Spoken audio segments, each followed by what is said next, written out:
Welcome to More Than Renovating, a Renovate and real estate podcast. Our founder, Belinda Smith, talks to industry experts to provide you with the knowledge and information you need to make renovating for love and profit your reality.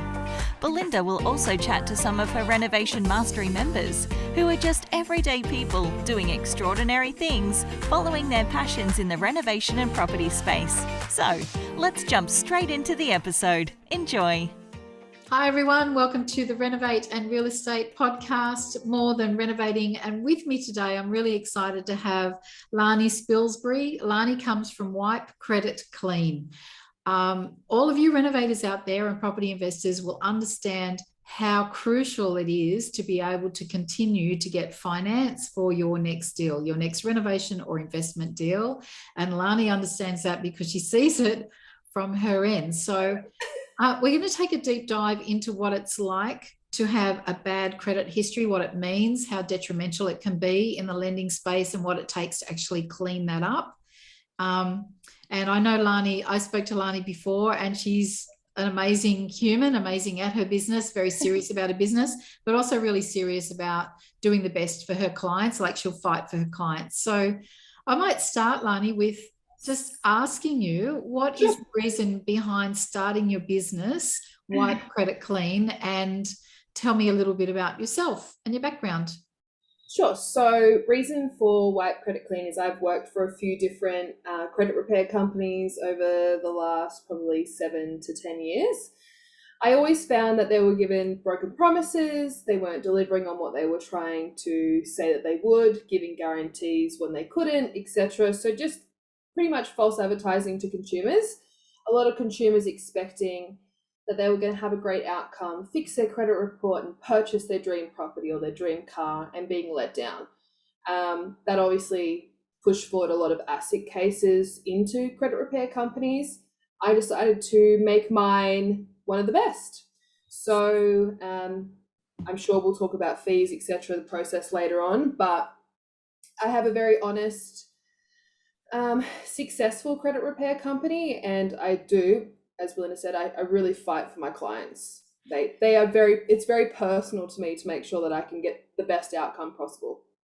So is it like a win and a lose? Like, are you competitive in that, yes. in that way? I don't like to lose. Yeah. I don't take no for an answer. So my motto always in my career or wherever I've worked is 3 no's. I'll take 3 no's, but by the time I get to a second no, I always get a yes. A third will be the yes. It will never be a no. So I always push really hard. And at the end of the day, you don't know unless you ask or you fight for it. So what kind of credit issues do people come to you with? Sure. So you've got defaults, paid or unpaid defaults, sorry. You've got judgments. Judgments are normally when you're having a dispute with maybe the council or strata management, etc., in regards to fees, or you've had a debt that's been taken to court. I do repayment history, so bad repayment history if you've got like late payments on current liabilities that are showing on your credit report, and I also remove inquiries as well. So how much of a blip, like when I say a blip, like how late can you pay a bill, or how late? Don't pay bills late. Okay, so how do we know whether a billing company, like say if we ignored an Origin Energy bill and we got all of the late notices and we ignored those two because we may just choose to ignore them, or we're not in a financial position to keep up with paying our bills.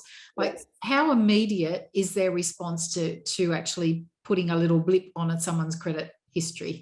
Such a good question. You've worded it really good so that everybody can understand it as well. So they can't default you just because your account's outstanding. So there's a process that they have to follow prior to actually listing a default. So I'll just give you a few examples. So the account has to be outstanding for longer than 60 days. If you've made a payment in between, on the 45th day, they can't go ahead and default you once it's outstanding for 60 days. It has to restart. The 60 days starts again. So the account, first of all, has to be outstanding for longer than 60 days. The amount that they can default you for, which I wish we could change that, it's actually $150. So just keep that in mind. If you've got a phone bill sitting there and you haven't paid it for a couple of months, it's very highly likely that they can start the default process. Once that's placed against you, it's normally not supposed to be removed because they're supposed to follow the correct legislation, but it's cemented on there for 5 years and you can't remove it regardless whether you paid or not. But the process, it's very lengthy. It's kind of hard to explain, but they're supposed to give you certain notices, communication, if you're suffering financial hardship, giving you financial hardship application forms. They're supposed to give you a good lengthy period of time to respond, because at the end of the day, the consequences of having a default for, let's say it's $150, is the impact of you not being able to obtain finance for 5 years or get a mobile phone plan, which is quite extreme for a $150 bill. So there are other steps, but the legislation's about 500 pages long, so we could literally sit here all day. Okay, so, but the importance of that is that people do ignore bills and they think that it's no big deal, that it's not going to have a consequence. Yeah. And then they go to get something on credit, like a TV from Harvey Norman or wherever. And the first thing people are going to do for any kind of lending, even things like paying insurance, sometimes you pay your insurance on a payment plan, which is essentially a loan, and therefore they will go and search for your credit history. And if your credit history is not clean, the impact is huge on your ability to move forward. You could literally get, so a good interest rate at the moment, everybody's different, but let's just say average 3%. If you've got bad credit, regardless of whether it says paid or unpaid on that status of the default, or if you've got one default or 30, your interest rate can be triple. You could be looking at 9 to 11%, and you're needing double the deposit because you're classified as a higher risk. And if you think about being stuck in that for 5 years, you're going to be wasting hundreds of thousands of dollars in extra interest because you didn't want to pay, or you thought that nothing would happen from that $150 bill. Or you popped your head underneath the doona thinking everything would be okay and would just go away, and that these companies would be forgiving. So the impact is huge. For us in the property space, the impact, of not paying a bill like that is probably bigger because it holds us back from making profitable purchases or doing a renovation and a flip that might earn somewhere between 50 and 200K because of a default in our credit history. So is that why you're passionate? Why are you passionate about it? Because I love to give people second chances. There's a lot of people that I've helped get into their first home, their first car, refinance out of a high interest loan lender with their mortgage and save them $250,000 over the term of the loan. I think the reason why I do it is because I was given a second chance at a very young age. I made a lot of mistakes. I wouldn't be where I am today if I didn't make those mistakes, but I got given a chance and I took that, and it's changed my life. So I feel like everybody should be given at least a second chance. Third chance, you're really pushing it, but second chance, definitely. All right, I agree. So how do people know what their credit score or the credit history looks like? Sure. So there's 3 credit reporting bodies in Australia. So you've got Equifax, Illion, and Experian. Every lender checks all 3, but the main credit reporting body, which everybody uses, is Equifax. Now, you can obtain a free credit report, but you don't obtain a free credit score. So just keep that in mind. So you can go to Equifax's website and obtain your report. You get it for free, but the score is completely separate. I think it's $11 a month, to get a score every month updated. But I think the main thing that people need to understand, which I feel like everybody's very concerned about their credit score. And I think I had this discussion with you when we spoke last time. A credit score, it's important, but it's also irrelevant. So there are lenders out there that don't credit score check, and they will only approve you if you don't have defaults or court judgments or too many inquiries. Your score could be 400 and you have no defaults, and you'd get a normal interest rate of 1.89%. A lot of lenders don't take, well, not a lot, the big majority do, like CBA, NAB, etc. But you got your smaller lenders like RAMS, etc., that don't credit score check, because Equifax's credit score is determined by so many ridiculous things. How old you are, how many times you've moved, how long you've been at your current address, how many liabilities you have, how many closed liabilities you have, how many inquiries. it just gets really complicated. So a lot of lenders are dismissing the score and just basing off the information that's actually on the report. Really a good point that you raised there. When people in my group in particular are going for loans or trying to get finance, I always say to them, don't go for a loan unless you're very, very serious, and go to an experienced mortgage broker who's likely to tell you up front exactly where to point you towards, what loan is suitable for you, knowing your personal story and hearing your personal story. So I'm being able to refer you to the right lender. Therefore, you're not having all of those credit inquiries one after the other, which sends a strong message that you're desperate for funds and that people have knocked you back. Correct. Yeah, so when they have put an inquiry on the credit file, the lender can't actually confirm whether or not you've been approved or declined for that. So they have to base it that you've been approved for every inquiry in the last 5 years. So if you're looking and you're going and inquiring for 600,000, you've done it 4 times in the last month, it looks like you're overcommitted to $2 million, which then makes you risky to borrow from somebody else. So like, back in the day, probably, 10 years ago, I had the impression that brokers were dodgy, right? They don't know what they're doing. They just want to get the funds. They want to get their commission. They don't care about the client. It's completely different. It's the same as what everyone thinks about a credit score. Times have changed. Brokers are so intelligent these days, and they will find you the best deal. They have to. There's new regulations, procedures that they have to go in to make sure that the client is number one and the lenders are second.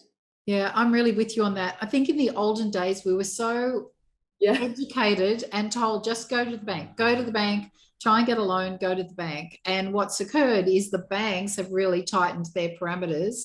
And unless you fit through with a really good salary and a perfect credit history, unless you fit through their sausage machine, I'll call it, unless you fit through their exact parameters very, very easily, they won't try very, very hard for you. Whereas a mortgage broker will assess your personal situation and give it their best shot, because it works for them too. That's obviously how they earn their income and their commission, is to get loans across the table.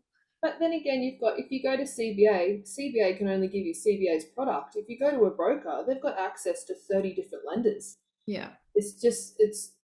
It's definitely my professional advice. If you are looking for finance, don't go and apply by yourself. I use a broker. I don't go and apply myself. I always use a broker.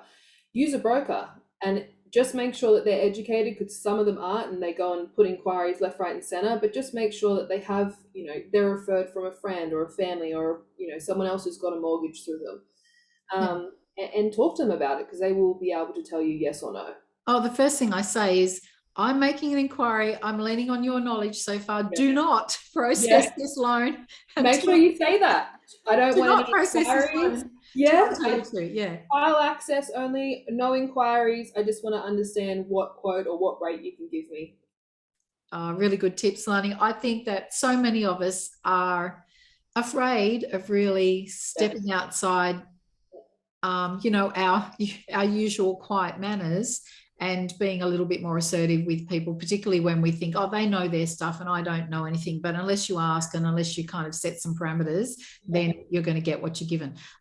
What are your tips on improving personal credit reports, and are defaults difficult to remove? So it's so hard to advise what the best things are to make sure that you have a healthy credit score, because the credit score is just based on so many ridiculous things. Yeah. So it could go down because you live in a non-wealthy neighborhood.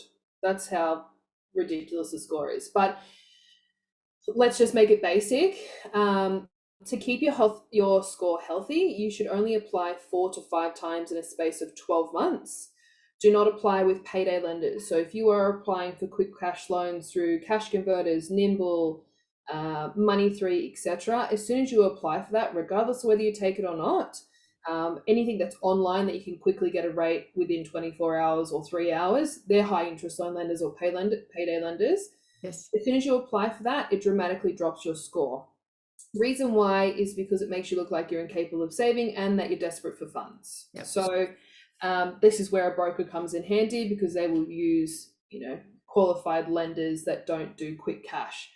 So That would probably be the main thing, 4 to 5 in a space of 12 months. Inquiries do stay on there for 5 years. Just keep that in mind. So lenders majority look at the last 12 to 24 months. They're not going to base you on something that you applied for 5 years ago. With the rest of any of your liabilities, so if you pull your Equifax credit report, you'll be able to see your current liabilities on there, and it will tell you what you have, and whatever's on there is what's going to be reported if you make late payments. So keep in mind, Afterpay has now come in, so buy now, pay later, so zip pay, etc., will be actually displayed on a credit report. So if you're getting those reminders that it's a $10 fee that's going to be added because it's overdue, just keep in mind it will list it on your credit report. It won't say the amount, but it'll say that you're behind and your credit score will dramatically drop.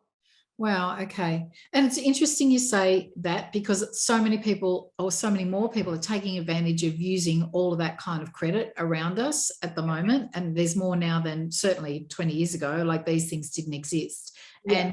And spending a lot, knowing that they can keep up with the minimum payments and everything's fine. But the more you're leaning on these types of small loans, which is in effect what they are, the more it looks like you can't manage your own cash flow. Correct. Don't get me wrong, I believe Afterpay or buy now, pay laters do benefit some people to some extent. Yeah. I don't think you should have an Afterpay, zip pay, etc. I feel like if you've got one, you can manage it, and you haven't had any late payments in the last 12 to 24 months, and that's great. It just all depends on your circumstances. But if you're $3,000 in arrears and you want to apply for a mortgage, the majority of them are going to tell you that you need to pay out your Afterpay or close it. So just keep that in mind. If you are prepping for a mortgage or any type of finance, majority of lenders will ask you to close it. That can happen with car leases and things like that, because in effect they're all loans. All right. Yeah. So there was a point that you brought up before that really stuck in my mind, and that is that when you move a lot, it can affect your credit score. So what is it about moving a lot that doesn't look good for you? It's the same as when you apply for a rental property. If you've moved 4 times in the last 12 months, it kind of makes you look risky. They're like, oh, well, we're going to put you into this property and then you're going to move out in 3 months and probably break your lease. It's the same. So it's kind of, they're sitting there, like, circumstances are different. If the house is sold and you have to move, then that's what it is. Or if you've bought a new property and you've got to move into it for tax purposes, that's just what it is. But it does play into effect for your credit score. It's not a massive percent, but it's just more, you're not stable. That's the way that they look at it. So if people have gone for a loan and they actually tick a few boxes, but they find out that their credit score is not healthy, how long does it take to fix things so that they can get a loan through? You did ask me that question before. Sorry, I totally passed by that. So did you want me to discuss how defaults can be removed and then the time frame? Yeah, sure. Okay. Right. So with a default listing, paying it doesn't remove it. So if you called up the company, paid it in full, it would still stay on there for 5 years.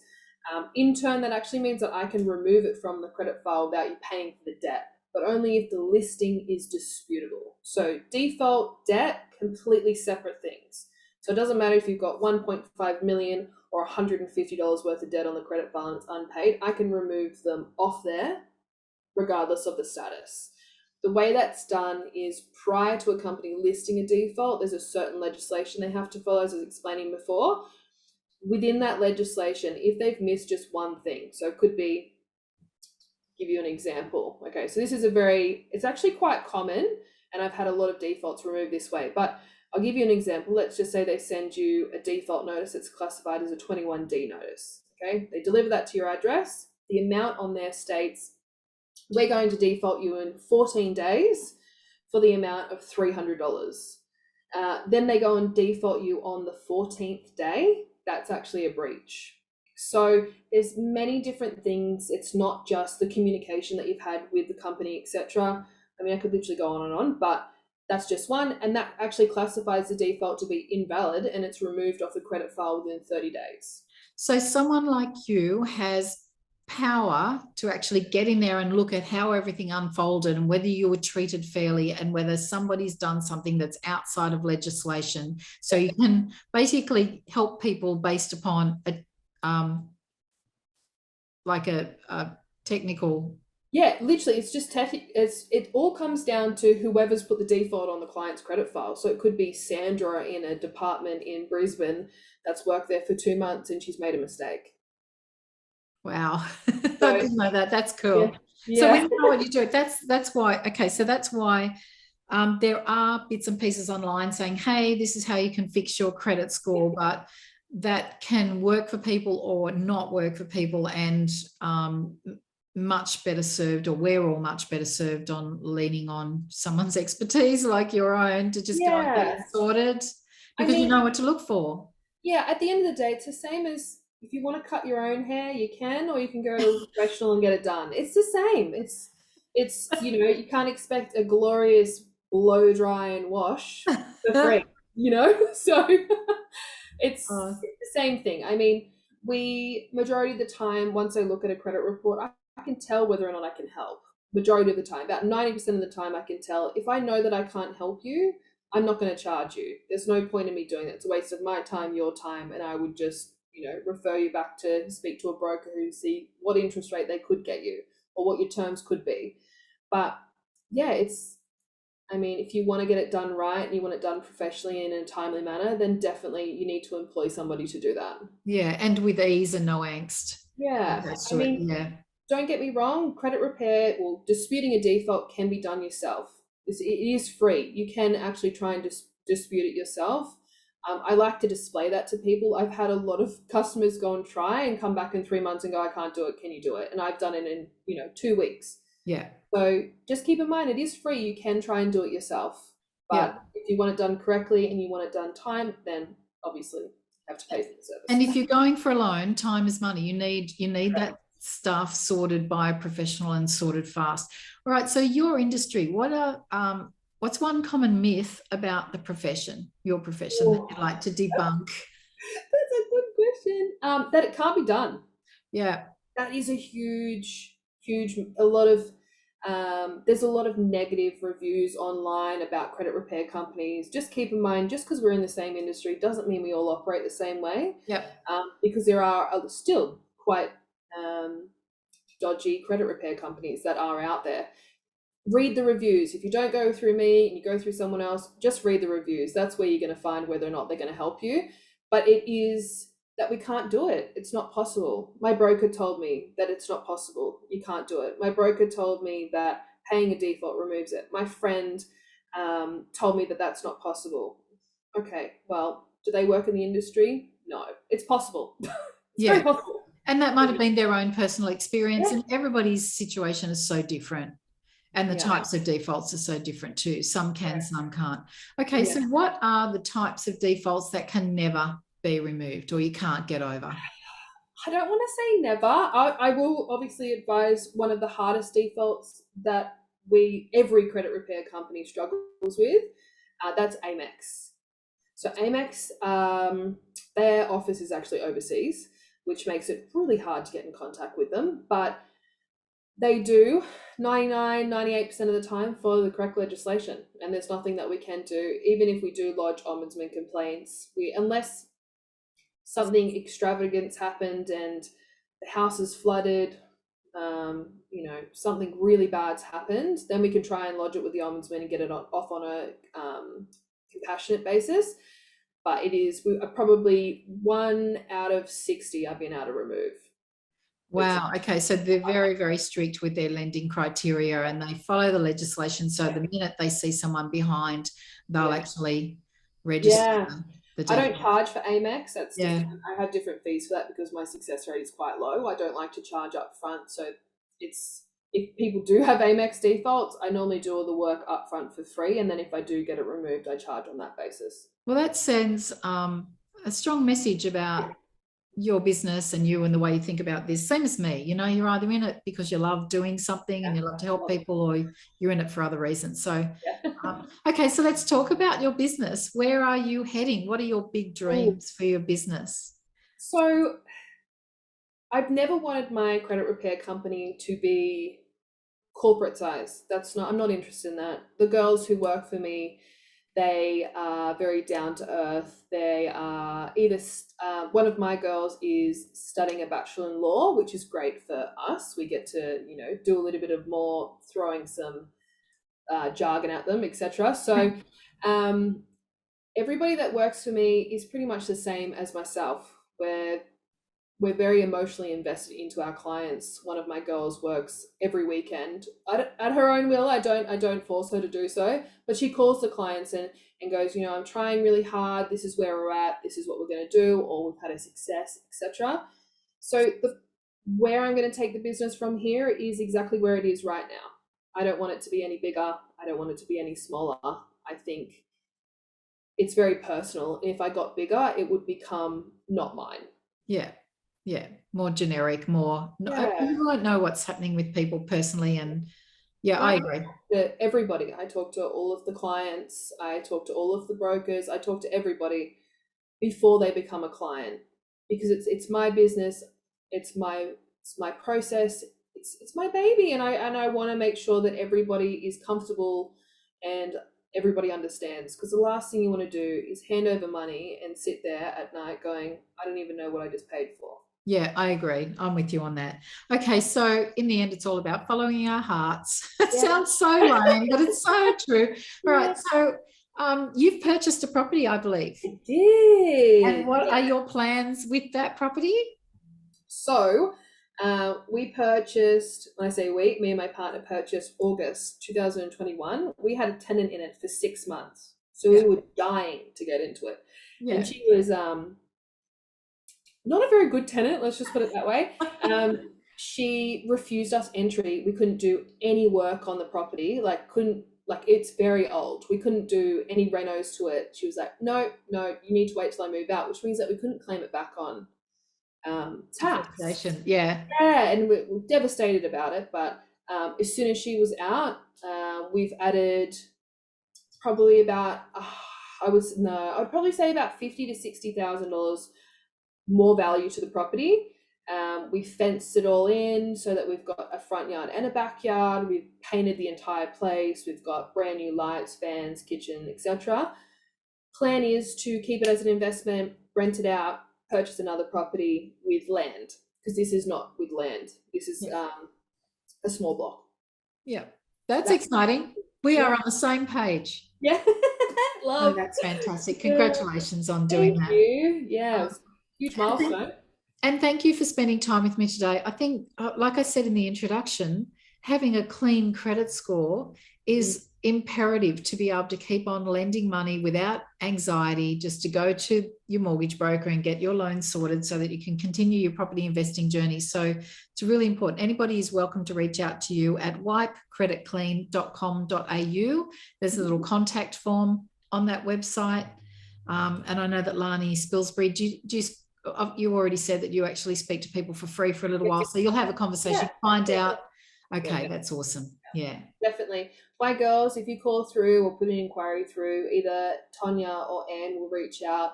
If you don't have your credit report, they'll send you a link via email so you can obtain it. You normally get it same day or next day. Once I've got it, I check it. If you don't have bad credit, I'll email you and let you know, because there's no point in us talking. But if you do have bad credit, the girls will organise an appointment for us to have a free chat, see what we can do, see if I can help, and then take it from there. Excellent. Thank you so much. Thanks.